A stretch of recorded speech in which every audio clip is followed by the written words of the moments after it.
भयंकर गर्मी और तपती दोपहर में महेश कई दिनों से मजदूरी का काम कर रहा था। अचानक एक दिन, अरे भाइयों, देखो महेश चक्कर खाकर गिर गया है, इसे उठाओ और छांव में ले चलो। हम सबकी गलती है जो हमने इस सेठ का काम पकड़ लिया। कितनी बार तो कह चुके हैं कि दोपहर में जब गर्मी होती है थोड़ी देर काम रुकवा दे, पर यहाँ हमारी कोई सुनता कहाँ है। चलो भाई, फिर से काम पर लग जाते हैं, वरना सेठ जी आ गए तो दो बातें और सुना देंगे और पता चले कि हमारी पगार में से काट लेंगे। ये सब क्या हो रहा है, हैं? मैंने तुम्हें यहाँ काम करने के लिए रखा है या कि फालतू की बातें करने के लिए? और महेश, तू यहाँ लेटा क्यों हुआ है? काम नहीं करना क्या आज, या फिर आज के तेरे 100 रुपए काट लूं? सेठ जी, महेश को काम करते हुए चक्कर आ गए थे, इसलिए हमने उसे छांव में लिटा दिया। तुम मजदूरों के सहारे अगर मैं ऐसे काम करने लगा फिर तो मुझे 2 साल एक घर बनाने में लग जाएंगे। महेश, अगर दोबारा ये गर्मी से बेहोश होने का नाटक किया तो मैं तुझे नौकरी से निकाल दूंगा। हाँ। महेश और बाकी मजदूर चुपचाप फिर से काम पर लग गए। अब वो लोग बीच में काम छोड़कर जाते तो सेठ उनके पैसे मार लेता, इसलिए सभी मजदूर उसके खिलाफ कुछ नहीं कह सकते थे। महेश काम करके शाम को सेठ से कुछ उधार पैसे लेने जाता है। अरे अंधे, तो पिछले 10 मिनट से पंखा बंद करके झाड़ू लगा रहा है, हैं? हो गई झाड़ू? अब जल्दी से पंखा चला और सामने कूलर का बटन भी खोलता जा, और मेरे लिए बढ़िया सी ठंडाई बर्फ डालकर बना ला। चल जा। जी मालिक, अभी बना कर लाता हूँ। काम चोर कहीं के, फिजूल की तनख्वाह खाने की आदत पड़ गई है, हैं? और एक काम नहीं करते, बताओ। हाँ महेश, क्या काम है, तू बोल। मालिक, कुछ पैसे उधार चाहिए थे, मेरे घर का पंखा खराब हो गया है और बिना पंखे के रात को बीवी बच्चों को बहुत गर्मी लगती है। अगर आप कुछ पैसे उधार दे देते तो मैं घर के लिए एक नया पंखा खरीद लेता। तेरा दिमाग खराब हो गया है? मेरे पास इतना फालतू का पैसा नहीं है जो मैं तुम सारे मजदूरों पर उड़ाता रहूं। मुझे भी अपना घर चलाना भाई। और तुम लोगों को क्या गर्मी लगेगी, तुम तो वैसे भी खुली हवा में सोने वाले हो। आजकल इतना अच्छा मौसम है, बाहर आंगन में चारपाई डालकर सुला दिया करो बीवी बच्चों को। मैं पैसे उधार नहीं दूंगा, तेरा क्या भरोसा, कल तू बीमार होकर घर पर बैठ जाए तो मेरे तो पैसे चले जाएंगे ना। और हाँ, बहुत दिनों से देख रहा हूँ तू काम बहुत धीरे कर रहा है, कल सुबह जल्दी आ जाना। महेश उदास होकर घर आ जाता है। क्या हुआ जमुना, ये पिंकी लेटी क्यों हुई है और सोनू कहाँ है? पिंकी को उल्टियाँ हो रही हैं।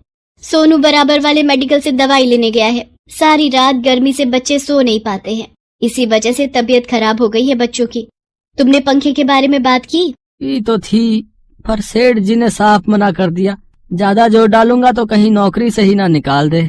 ये लो माँ दवाई। माँ, बहुत गर्मी लग रही है और जी भी घबरा रहा है, थोड़ी सी हवा कर दो।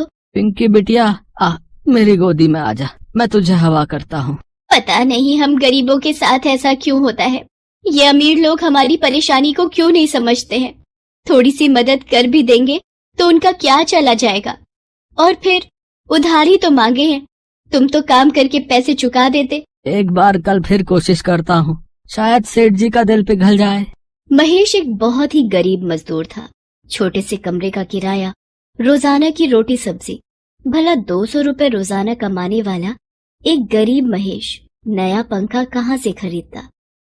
महेश ने सोचा कि वो दोबारा एक बार कोशिश करके देखेगा। महेश और सारे मजदूर काम में लगे हुए थे। बहुत देर से सेठ का कहीं पता नहीं था। क्या बात है महेश, आज तो सेठ जी कहीं नजर नहीं आ रहे, तभी माहौल में शांति है। सही कह रहा हूँ भैया, नहीं तो अब तक 10 बार आकर हमें टोक चुके होते। हो सकता है गोदाम में बैठे होंगे और पंखे और कूलर की ठंडी हवा खा रहे होंगे। क्या करूँ, क्या सेठ जी से दोबारा पंखे के लिए पैसे मांगू? एक बार बात करके देखता हूँ। अब तो शाम होने वाली है, सेठ जी यहाँ तो आए नहीं है, मैं खुद ही गोदाम पर चला जाता हूँ। महेश गोदाम पर पहुँचता है तो उसे वहाँ पर सेठ जी दिखाई नहीं देते। तभी उसे सेठ जी के कराहने की आवाज आती है। अरे, ये आवाज तो बेसमेंट से आ रही है, यहाँ तो बहुत अंधेरा है। अरे सेठ जी, ये सब कैसे हुआ, आप यहाँ बेसमेंट में? महेश किसी तरह सीढ़ियों से सेठ जी को ऊपर लेकर आता है और सारे मजदूरों को बुला लेता है। तुम लोग यहीं सेठ जी के पास रुको, मैं किसी डॉक्टर को बुला कर लाता हूँ। महेश, सेठ जी ने हम सबके साथ इतना बुरा सलूक किया है, अब हम क्यों डॉक्टर को बुला कर लाए भाई, हैं? हमें क्या पड़ी है, हम भी घर चलते हैं, बोल देंगे कि हमें पता ही नहीं चला। किशोर, ये तुम कैसी घटिया बातें कर रहे हो? तुम्हें पता भी है इस वक्त सेठ जी की हालत कितनी खराब हो रही है? अगर तुम में से कोई नहीं यहाँ रुकेगा तो मत रुके, मैं सेठ जी को डॉक्टर के पास खुद ही ले जाता हूँ। हमें माफ कर दो महेश, हमसे गलती हो गई, तुम डॉक्टर को बुला लो, तब तक हम सेठ जी का ध्यान रखेंगे। महेश डॉक्टर को बुला लाता है तब तक सेठानी भी खबर सुनकर वहां पहुंच जाती है।